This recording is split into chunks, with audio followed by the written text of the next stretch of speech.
喺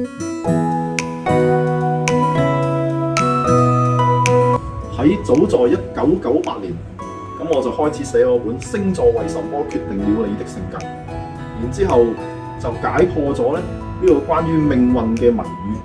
咁點解呢？就係要解破咗呢個謎語呢，就係話其實呢，一般人對於呢個命運就係有好多誤解。咁啊，第一樣誤解呢，就係以為喺你出生嗰個 moment， 咁你天上面嗰啲咁樣嘅星星。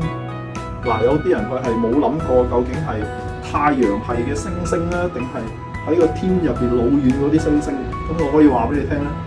咁你諗下呢個占星圖其實係畫啲咩咧？就係太陽系嘅星星嚟。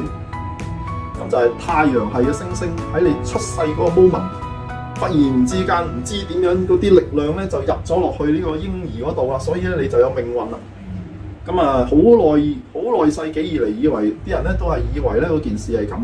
咁啊！但係後尾嗰啲科學家就話：哇！呢啲完全係荒謬啦！點樣可以喺剎那之間有啲唔知咩力量，就唔知點樣咁樣就製造咗你嘅命運咧？咁樣咁我咧喺嗰個 post 咧就話根本咧全部都係誤解嚟，就係因為咧啲人諗嘢有盲點，所以咧咁耐世紀以嚟咧就冇人諗到點解呢個行星即係呢個 planet。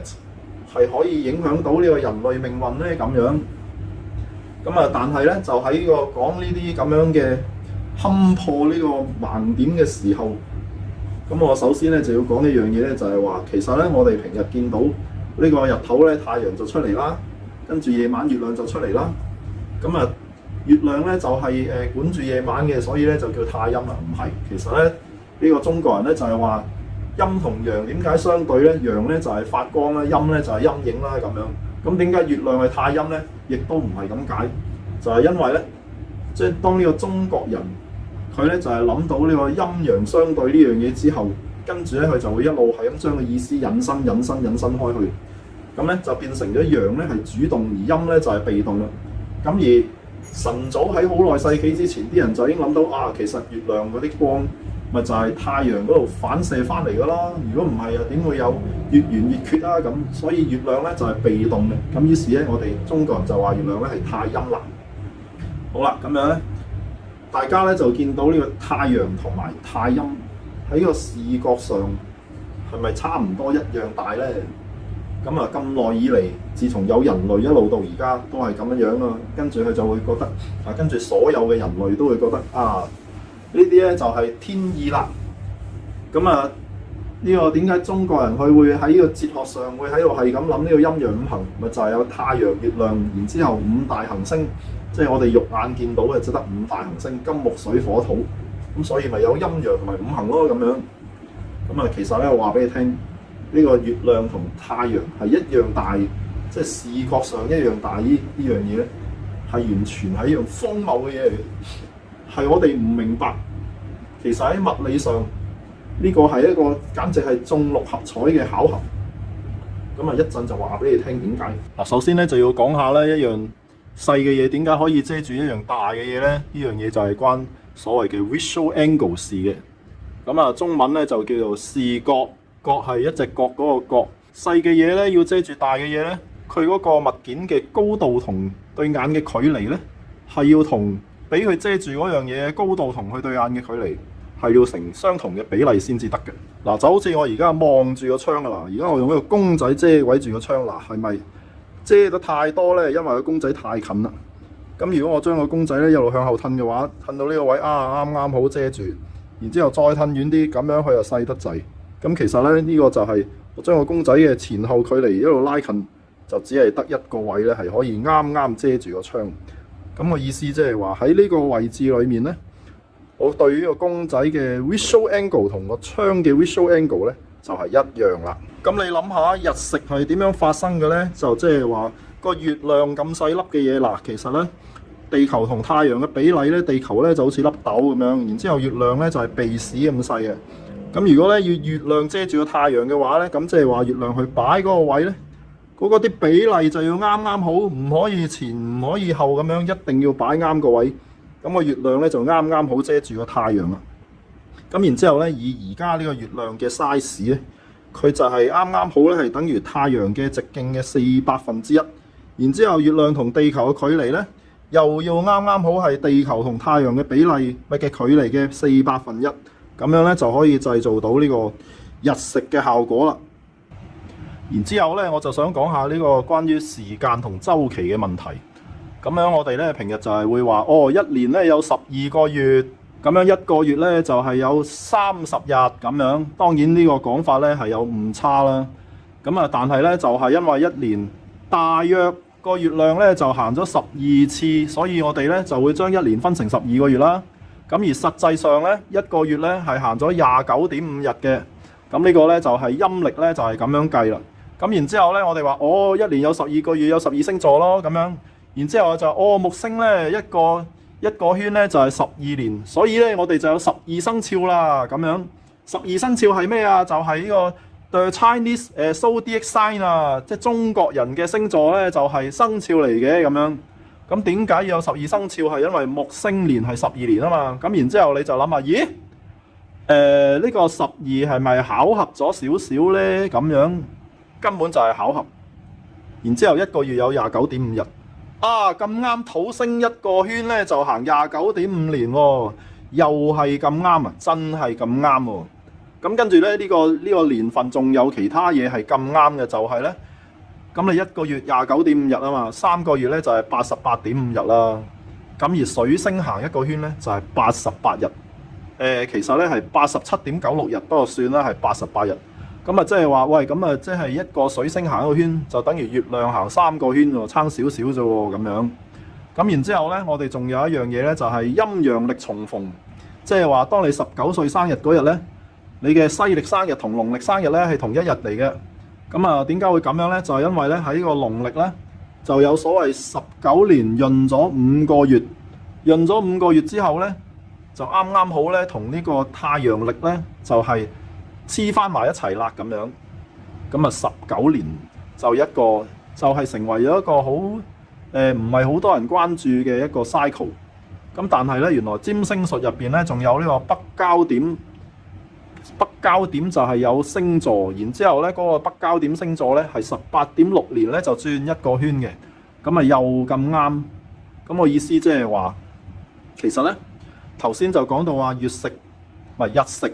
咁個月亮咧就要擺啱距離先至可以做到日食嘅效果嘛。咁但係咧，如果咧呢個月亮轉一個圈，勢必係要29.5日。咁啊代表咩咧？嗰件事就係話咧，呢個月球係因為俾個地球嘅萬有引力吸住，所以咧月球先至會追住個地球行啊嘛，即係追住個地球去轉啊嘛。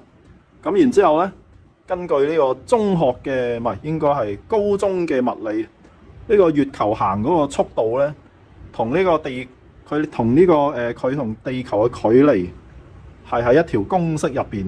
咁然之後呢條公式咧又可以計到咧月球轉一個圈咧係要幾耐嘅。咁我示範一下，例如你要揈呢個嘢，咁咧如果佢個圈係細嘅話咧，咁你見到佢轉個速度咧就係慢嘅。嗱，你自己可以揈下，唔係話我想快啲就快啲，控制唔到啊！你喺呢個半徑裏面咧，佢個速度係一定要係用呢個速度。跟住如果你想要個半徑大啲嘅話咧，咁你一定係要用多啲力，即係話佢係一定要轉快啲嘅。呢個速度係固定咗啊！嗰個速度同佢呢個半徑咧係喺條公式嗰度係有關係嘅，唔係話你想變就變。咁然之後你轉得快啲，咁佢一個圈嗰個週期咪快啲咯；轉得慢啲嘅話，咁佢週期就慢啲。咁所以咧就係話呢個月球嘅速度同嗰個佢同地球嘅距離同埋月球嘅週期3樣嘢係喺條式嗰度係冇得變嘅，係固定咗啊！所以咧，你依照頭先嗰啲咁樣嘅物理常識，即係話，如果我要有呢啲咁樣嘅巧合，咁啊即係整定咗月球圍住地球行一個圈，就一定係要29.5日啦。咁如果係為咗佢係一定係要29.5日，咁啊即係點咧？就即係話月球同地球嘅距離係冇得揀㗎啦，因為佢一定係要有呢一個咁樣嘅距離咧，先至要行到呢個圈，然之後先至有呢個週期。咁如果距離係冇得揀嘅話，咁啊即係話月球要啱啱好遮住太陽，咁即係月球嗰個 size 嗰個嗰個直徑係冇得揀，係計咗一定要係咁樣嘅。好啦，咁實際上呢個月球嘅 size 又係幾多呢？而呢個數字有咩特別呢？咁樣就係咧呢個地球嘅直徑呢，咪應該係話如果由北極計到南極嘅話呢，咁嗰個直徑呢就係12700幾多 km 啦。咁而月球呢就係3474.2 km。咁如果將呢個地球同月球除一除呢，大約呢就係3/11。咁跟住咧，如果將個月球咧擺喺地球嘅頭頂嘅話，咁你連成一個咁樣嘅三角形啦，咁你睇圖啦。咁個比例咧就係1:1:1.2727。好啦，咁樣呢個咁樣嘅三角形嘅關係有咩特別咧？就係原來呢個基沙大金字塔，應該話地面嘅半條邊同高度嘅比例就係1.2738，即係話相差咗1%。即係話咧，如果咧將呢個地球同月球咁樣冧埋一齊，咁啱咧就可以塞個基沙金字塔落去。你話係咪黐線㗎咁樣？好啦，咁跟住咧呢個咁樣嘅比例有咩特別咧？原來咧就係如果你畫一個正方形，咁啊正方形有個周界咧，即係4條邊加埋啦。咁如果你要畫一個圓形，佢嘅周界同正方形嘅周界係一樣嘅話咧，咁呢個圓形嘅半徑咧，就要同呢個四方形嘅半條邊嘅比例咧，就係1.27324倍。咁啊，即係話呢個咁樣嘅比例同呢個基沙金字塔就相差0.幾%啦。同月球同地球嘅比例咧，就相差咗差唔多1%，都係一個好細嘅數目嚟嘅。咁跟住咧，我就諗起呢個達文西嘅裸藍圖。咁點解話諗起咧？就係因為達文西嘅裸藍圖入邊嗰個正方形同埋圓形咧，其實就係畫緊呢個圓形就係同正方形咧係有相同嘅周界嘅。咁我係一路都唔知道咧，佢個達文西係點樣可以畫到呢個圓形出嚟。咁咧，但係咧呢個達文西嘅裸藍圖咧，佢其中有一幅圖咧，就係將嗰個圓形嘅底同正方形嘅底拍埋一齊。跟住咧，你就發覺原來呢個裸男嘅頭頂，即係話如果裸男嘅身高咧係等於地球嘅直徑嘅話咧，裸男嘅頭頂係啱啱好塞住一個月亮。咁究竟點解呢個月球嘅直徑同地球係會咁啱嗰個比例係體驗到呢個天圓地方嘅奧妙咧？咁樣即係雖然我唔知道天圓地方係咪咁解嘅。咁但係睇落好似係啦，點解會咁啱嘅咧？咁跟住你諗下，即係話月球其實佢作為地球嘅衛星，佢個 size 係計出嚟，然之後咧佢個位置係計出嚟，佢呢個佢嘅公轉嘅嗰個速度又係計出嚟，三樣嘢夾埋擺喺一個咁啱嘅地方，先至會製造到呢個日食啊，同埋呢個一年有幾多月，一個月有幾多日咁樣嘅效果，諗嚟諗去都冇可能係咁啱咯。你話如果有外星人將一個隕石砌到佢啱啱好咁嘅 size， 然之後擺咗喺呢個月球軌道嗰度，仲要俾佢一個咁啱嘅速度轉佢，先至會做到呢個咁樣嘅效果。咁就係因為有呢個咁樣嘅效果呢，我哋先至會有呢個12生肖、12星座啦、12時辰啦，同埋呢個總之計嚟計去就係話。就係點解會有天干地支可以用12同埋10咧，係可以全部計晒年月日時，樣樣都有代表咧？就係因為呢個月球根本就係一個唔係巧合嘅嘢，而係佢計到盡，計到啱啱好擺落地球嗰度先至會係咁樣。所以我覺得呢個人類生存喺地球嗰度完全係唔自然嘅一件事啦。即係話你整咗個月球係咁刻意咁樣計到。就擺到明係令到人類係一定會有占星術同埋八字出嚟嘅，因為你都計晒啲比例啊。咁我哋一望住去，冇理由發現唔到啲比例啦。發現到啲咁巧合嘅比例，然之後咧又當係想當然，好似係應份係咁樣，然之後以為咧呢啲就係宇宙嘅奧秘啦。宇宙咧自不然就係會排到整齊、整齊齊、凹陷咁樣。